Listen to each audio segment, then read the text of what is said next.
नाज़रीन, मैं हूं सईद काजी और मैं आपसे मुखातिब हूं GNN TV के प्लेटफार्म से। रेगुलरली हमारा ये ब्लॉग जो है आप देखते रहेंगे एक ख़ास वक्फे के साथ। आज मेरा पहला व्लॉग है जिसमें ज़्यादातर हम मैशत की बात करेंगे, मगर कुछ बड़ी दिलचस्प खबरें हैं और जब दो खबरों को कभी कभी हम जोड़ के देखें तो बड़ी दिलचस्प तीसरी खबर बन जाती है।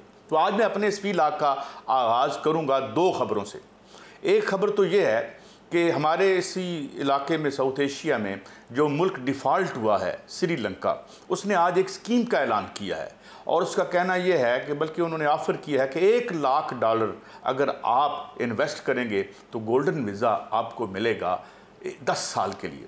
अब हैरत की बात यह है कि दुनिया का सबसे अमीर तरीन मुल्क जहाँ पे डॉलर छपते हैं वो भी E2 और E1 वीज़ा जो है $1 लाख पे दे रहा है। तो ये कैसा ऐद है, ये कैसी दुनिया है जिसमें जो वर्ल्ड रिज़र्व करेंसी जिस मुल्क में छपती है वो भी डॉलरों के हाथों परेशान है, उसके पास भी डॉलर्स नहीं है और वो डॉलरों के लिए लोगों को जो है वीज़े बेचता फिरता है।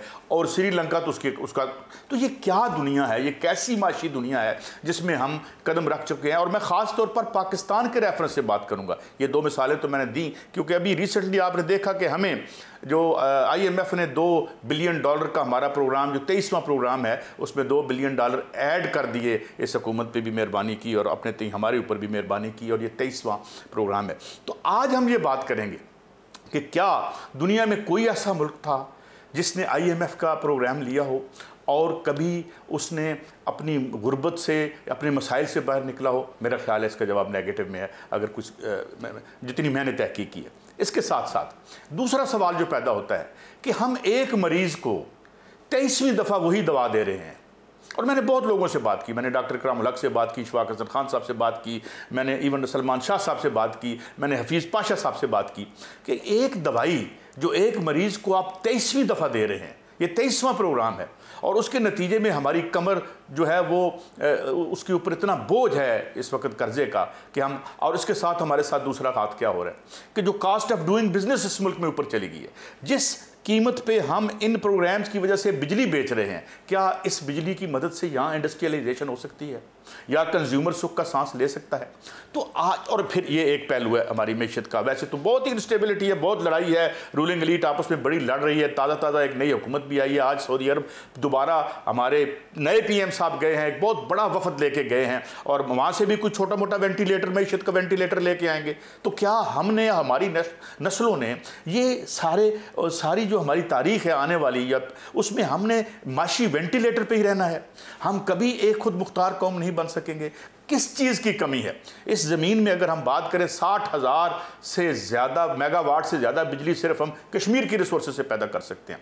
यहाँ पे सूरज की मदद से हम पूरे साउथ एशिया और पूरी दुनिया में बिजली एक्सपोर्ट कर सकते हैं। जो हमारा कोयला पड़ा हुआ है, खरकोल पड़ा हुआ है, वो इतना है कि, और जो रिकोडिक में हमारे पास सब कुछ है। तो क्या अजाब है ये, कैसी, मुझे लफ्ज़ इस्तेमाल करना चाहिए, कैसी नहुसत है जो तारी है हमारे ऊपर कि हम जो है दस्ते नगर हैं और टके के लिए घूम रहे होते हैं और मुख्तलिफ रियासतों को जो है अब यही अभी वेंटिलेटर ही लेने गए हैं ना, मैशत के वेंटिलेटर। वो आगे हैं मिफ्ताह इस्माइल साहब, सप्लाई साइड के बहुत ही अच्छे इकानमिस्ट हैं, लेकिन सप्लाई साइड इकानमी तो हर जगह बैठ गई है।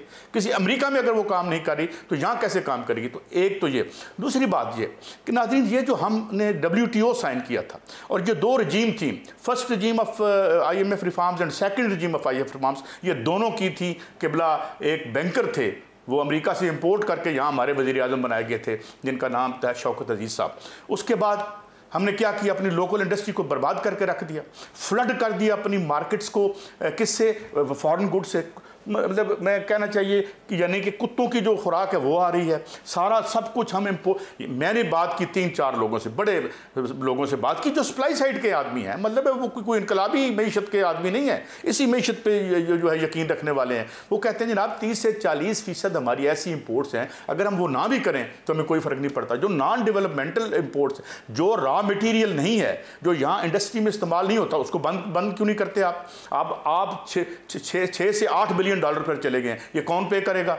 ये अगली दफ़ा इसका जो डेट सर्विसिंग है वो उससे आगे बढ़ जाएगी। और उसके साथ साथ हम कोई रिलीफ नहीं दे सकते। वो क्यों नहीं दे सकते कि जिन लोगों से हमने 130 बिलियन या 132 बिलियन ले रखा है वो आ जाते हैं, वहाँ FBR में बैठ जाते हैं। ना हम आवाम को टैक्स में कोई रिलीफ दे सकते हैं, पॉलिसीज़ वो डिक्टेट करते हैं, गवर्नर स्टेट बैंक का गवर्नर वो लगाते हैं, वो अपनी मर्जी से डॉलर को ऊपर ले जाता है, हमारी कमर टूट जाती है। अब क्या हुआ, ये सारा इससे पहले मलेशिया में हुआ था, जब महातिर मोहम्मद ने एकदम से जो है वो डीपैक कर दिया था करेंसी को।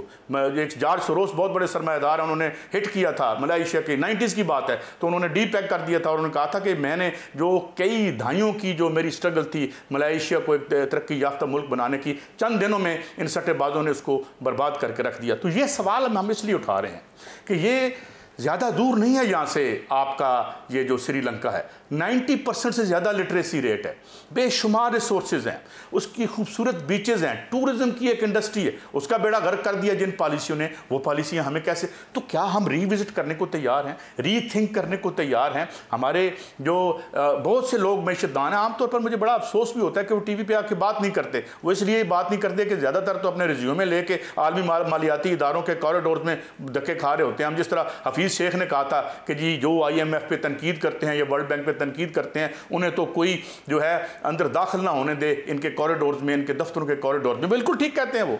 इनके कॉरिडोर्स में दाखिल होने के लिए पहले आपको अपना ज़मीर और अपनी जो कौमी अना है वो उसकी चौखट पे रख के अंदर जाना पड़ता है, और फिर हमसे वो करवाते हैं जो उनके मफाद में होता है, गोरे सेठों के मफाद में होता है, हमारे मफाद में नहीं होता। तो ये सवाल जो मैं बहुत अरसे से रेज़ करता चला आया हूँ अपने संभल से जर्नलिस्टिक करियर में, ये सवाल आके नाचेंगे हमारे ऊपर। ये सवाल सामने आने वाले हैं और बहुत जल्द सामने आने वाले हैं। अभी 21 रुपये का हमें इंडिया दिया कि ये पेट्रोल की कीमत में बढ़ाएंगे, ये बढ़ेगी और बढ़ेगी। और क्यों बढ़ेगी? मैं वर्ल्ड बैंक को कोट कर रहा हूँ, वर्ल्ड बैंक की वेबसाइट पे ये पड़ी है, ये जो प्रेस रिलीज़ है कि 10 साल में हमें IPPs ने जो चूना लगाया, according to the world bank $45 billion का था। अरे भाई 10 साल में तो ये शुरू तो 93 में हुआ, तो फिर ये $100 बिलियन तो ये बन जाएगा। और मैंने इस पर जो तहकीक की है वो ये है कि इसकी वजह से जो हमारे यहाँ इंडस्ट्री नहीं लग सकी, कास्ट ऑफ डूइंग बिजनेस जो ऊपर गई है, उसको मैं शामिल कर लूँ तो ये आपकी GDP के बराबर बन जाता है। अब $350 की हमारी टोटल GDP रह गई है, और हम 4 हमारे मौसम हैं, खूबसूरत तरीन यहाँ का लैंडस्केप है, नीचे मदनियात से जो है एक दुनिया आबाद है। मुझे बताएं, ये बलूचिस्तान चंद गज नीचे गैस है, ना जाने क्या क्या है, और ऊपर बच्चियाँ हमारी छोटी छोटी लकड़ियाँ चुनती रहती हैं। वाई?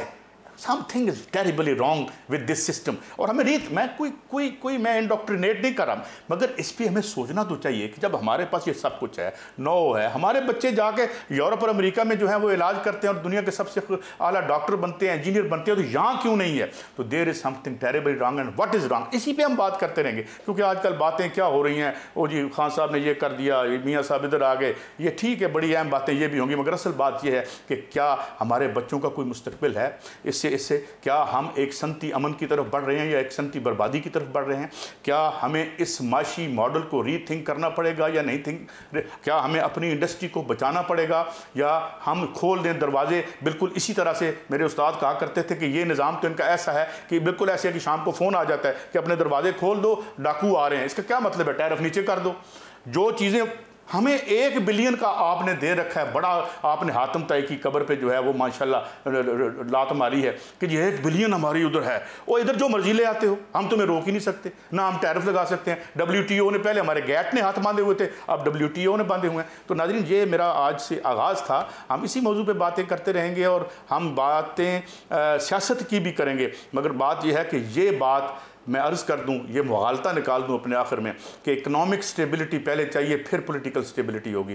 ये जो कहते हैं ना कि पॉलिटिकल स्टेबिलिटी हो जाए तो फिर इकनॉमिक स्टेबिलिटी, ऐसा नहीं है। हमें अपनी मईशत को दुरुस्त करना है, सियासत को दुरुस्त करना है, रास्ते दुरुस्त करने हैं, तो फिर ही बात बनेगी, वरना ये श्रीलंका वाला मामला बड़ा संजीदा है, इससे हमें अल्लाह ताला हमें इससे बचाए। हम आइंदा ऐसे ही अहम मौज़ूआत पे आपसे गुफ्तगू करते रहेंगे, और आपका जो फीडबैक है वो भी हम वेलकम करते हैं। Thank you very much, see you next time.